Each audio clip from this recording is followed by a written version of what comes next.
Welcome back to the deep dive. If you are watching the markets right now, well, you know we are in a period of pretty intense turbulence. Yeah, to say the least. We're seeing these major sell-offs in, speculative assets across the board. AI stocks are struggling, and Bitcoin is really leading the charge in what looks like a classic market correction. And this dive is, I think, absolutely crucial for you even if you don't own a single Satoshi of Bitcoin. Right. Our sources consistently emphasize that Bitcoin has sort of evolved into this key leading indicator. It often signals exactly where the broader global risk market is headed, well before, traditional stocks or real estate catch-up. And right now, it's signaling distress. A lot of distress.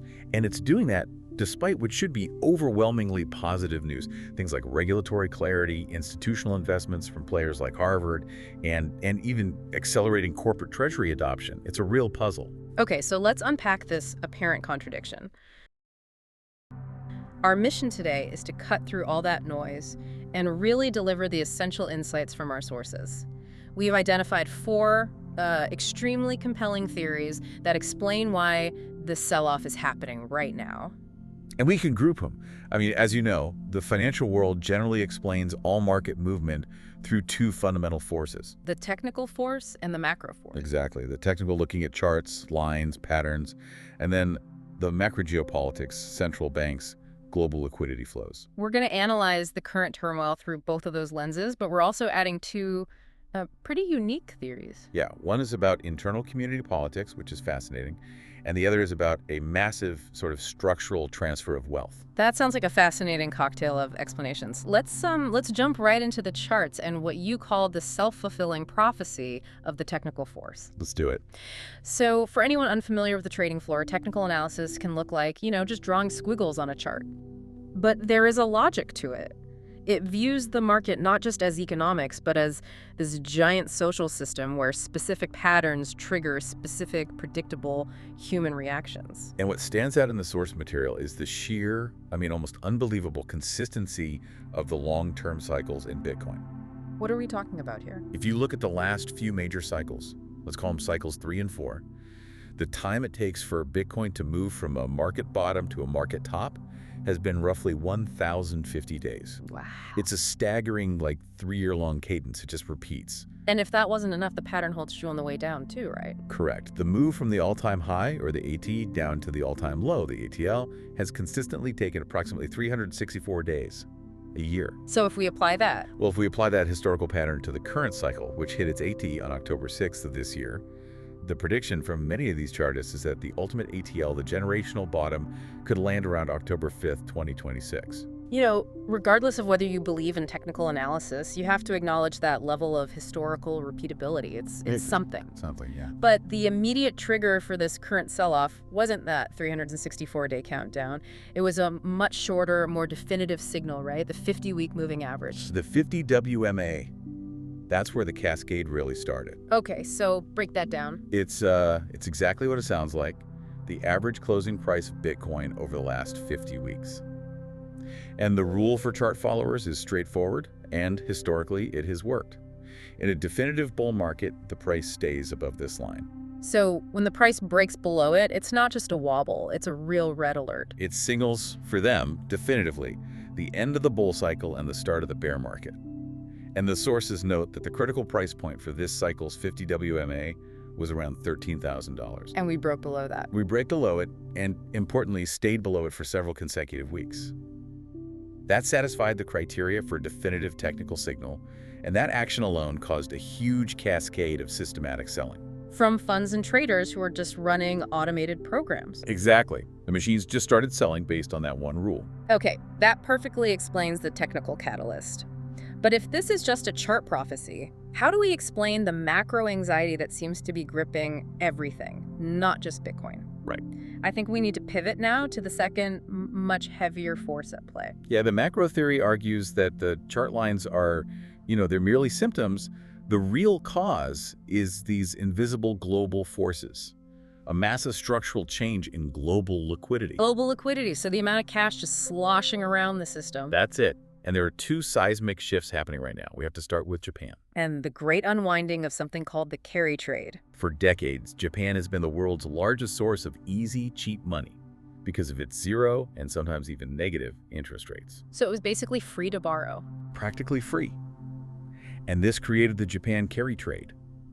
Huge investors, we're talking hedge funds, pension funds, they'd borrow billions of Japanese yen at next to no cost, convert that yen into dollars, and then invest that capital into higher yielding safe assets. Like U.S. Treasury bonds. Often U.S. Treasury bonds, yeah. They were guaranteed a profit simply on the interest rate spread. Okay, so it was essentially guaranteed low-risk profit, provided you could manage the currency risk. But wait a minute. If U.S. interest rates are still significantly higher than Japan's, why would they suddenly unwind the trade now? Wouldn't that spread still be profitable? That is the perfect question. This is where it gets interesting and a little complex. You're absolutely right to ask about the spread. The problem is twofold. Okay. First, Japan's rates are now rising, meaning the cost of borrowing the yen is increasing. And second, and this is more important, to execute this trade safely, investors have to pay substantial fees for currency hedging. It's like insurance. Ah, so insurance against the yen suddenly strengthening against the dollar and wiping out your profit? Exactly. So the rising cost of that hedging combined with the tightening spread effectively, well, it just wipes out the guaranteed profit margin. So the free lunch is over. The free lunch is over. The yield advantage disappears. Sometimes it even turns negative once those costs are factored in. And global institutional money doesn't care about nominal rates. It cares about risk-adjusted, hedged returns. So when that return disappears, they have no choice but to unwind. No choice. They sell off their dollar-denominated assets, stocks, bonds, and high-risk assets like Bitcoin to buy back the yen they owe. That capital outflow immediately tightens global liquidity. And the second major shift comes from the U.S. Federal Reserve with the announced end of quantitative tightening, or QT, on December 1st. This is where we see that investor interpretation paradox you mentioned earlier. Yeah, this one is tricky, the technical news. The Fed, stopping the removal of liquidity, should be taken as dovish and good for risk assets. But that's not how investors are reacting. Not at all. They're asking, why is the Fed stopping QT if the economy is supposedly so resilient? The move is being perceived as a massive warning flare. So investors are essentially deciding that the Fed is hiding something.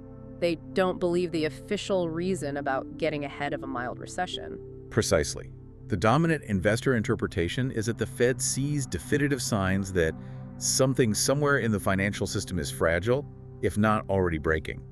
And since they don't want to be caught holding risk assets when that fragility finally surfaces, they retreat immediately. And this connects perfectly back to Bitcoin. It's the canary in the coal mine. It offers 2047 liquidity. So when these sophisticated funds decide they need to reduce risk right now, on a Saturday, they sell Bitcoin first. They can liquidate billions without waiting for the stock market to open on Monday morning. That explains the external pressure, the charts, and the macro anxiety. But the third theory we have is, well, it's entirely unique to the Bitcoin ecosystem. It's like a philosophical civil war happening inside the technology itself. This is a fascinating layer of complexity.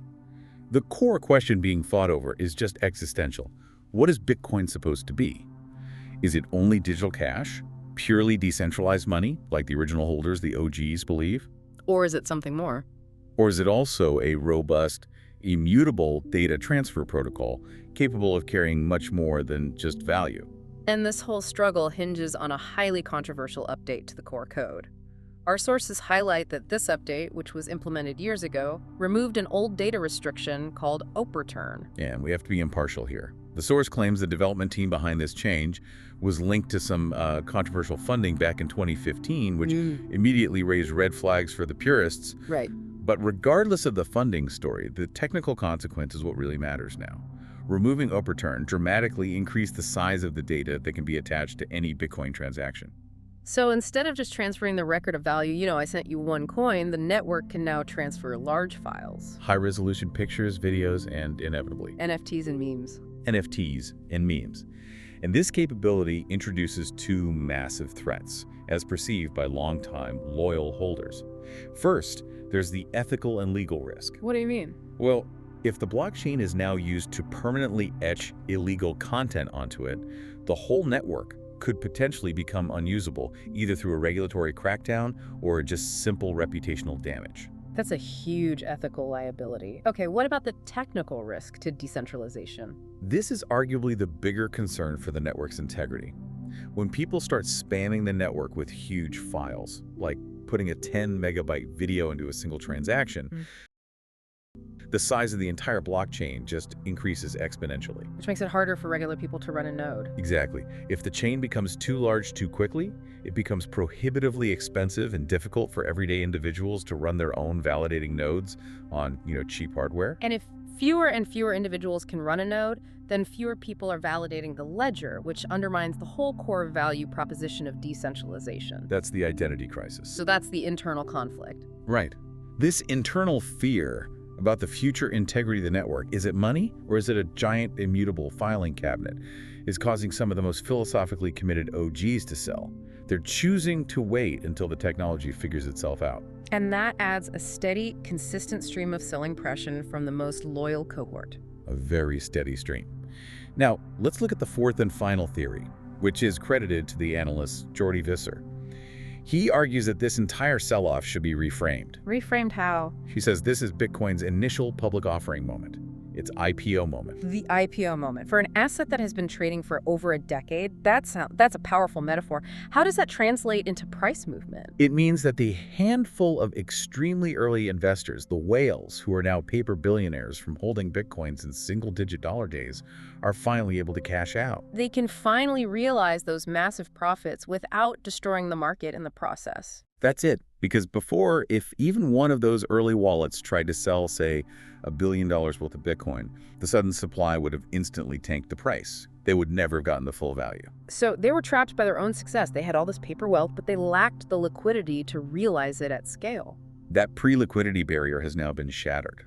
The recent surge in institutional demand, fueled by the creation of Bitcoin ETFs, corporate treasury acquisitions, large sovereign wealth funds, all of that has created enough depth and liquidity for these early holders to sell billions without completely collapsing the price. That is a mind-boggling scale. The sources reference specific anecdotes here. They do. A single wallet cashing out hundreds of millions, and one firm, Galaxy Digital, apparently processing a staggering $9 billion Bitcoin sale. $9 billion for a single person or entity. $9 billion. So this isn't panic selling. This is a highly calculated patient liquidation strategy.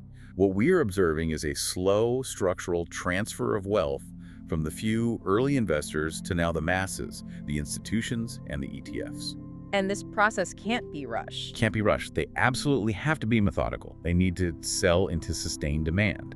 And this need for patience means the process itself could take an extended period, which it potentially explains why the selling pressure is so slow and consistent. And it aligns perfectly with the technical analysis timeline, that 364-day move to the ATL. The market correction is the necessary cost of this wealth transfer. That's the theory. So we have the self-fulfilling prophecy of the 50 WMA technical trigger, the massive geopolitical liquidity shift from the Japan carry trade and the QT paradox, the psychological sell-off from the internal identity conflict, and finally the slow structural transfer of wealth, the IPO moment. Yeah. So what does this all mean for the person watching their portfolio shrink right now? It means it is entirely possible that all four of these theories are simultaneously true and exerting pressure. They're operating on a kind of weighted scale. And what's the heaviest weight right now? Right now, the global macro forces are likely the heaviest weight, causing that immediate anxiety. Meanwhile, the IPO moment is providing that slow, persistent downward pressure, just using the technical breaks as opportune moments to offload more supply. And if we connect this back to the bigger picture, how are the longest-term institutional investors reacting to this, convergence of bad news? For the most part, the majority of long-term holders are not selling their core positions.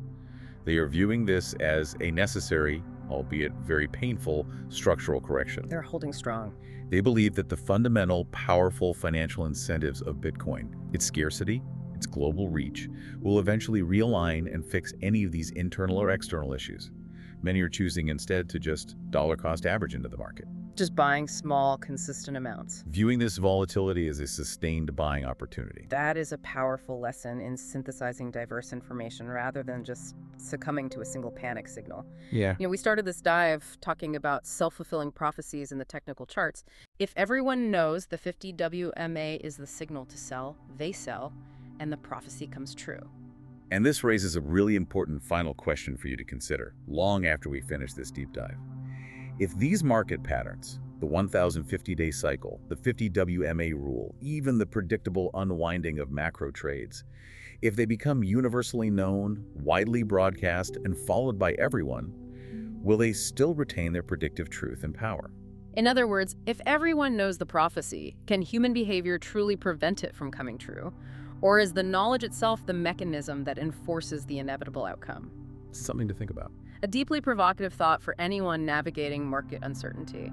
Thank you for joining us on this deep dive into the 4 forces driving today's market correction. Understanding the multiple layers of influence is really the only way to navigate this kind of complex environment. We'll see you next time.